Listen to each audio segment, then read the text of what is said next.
નમસ્કાર દર્શક મિત્રો, શિનોર સમાચારમાં આપ સૌનું હાર્દિક સ્વાગત છે।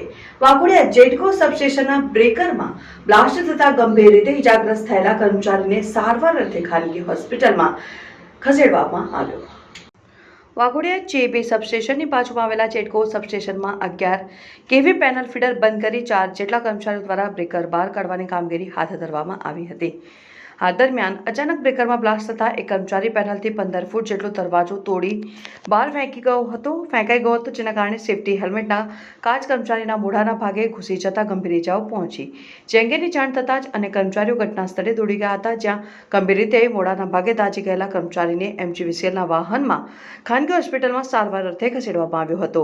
જો કે બ્રેકરમાં બ્લાસ્ટ થવાનું કારણ હજુ અકબંધ છે, જ્યારે જેટકો બસ સ્ટેશન સબસ્ટેશનના ઇન્ચાર્જ દ્વારા આગળથી વધુ તપાસ માટે સર્કલ ઓફિસર વડોદરા ઓફિસ ખાતે જાણ કરવામાં આવી છે। અત્રે ઉલ્લેખનીય છે કે બ્રેકર બ્લાસ્ટમાં ઇજાગ્રસ્ત થયેલ કર્મચારીનું નામ શામળભાઈ તડવી છે અને તેઓ છેલ્લા 8 મહિનાથી વડોદરાથી વાઘોડિયા અપડાઉન કરીને વાઘોડિયા જેટકો સબસ્ટેશનમાં ફરજ બજાવતા હતા। જો કે બ્રેકર બ્લાસ્ટની ઘટના બનતા વાઘોડિયા ફીડરમાં 6 કલાક જેટલો વીજ પુરવઠો બંધ કરવામાં આવ્યો। રિપોર્ટર રાજુ મંસૂરી સાથે વિતુલ કુમાર શાહ, શિનોર સમાચાર ન્યૂઝ, વાઘોડિયા।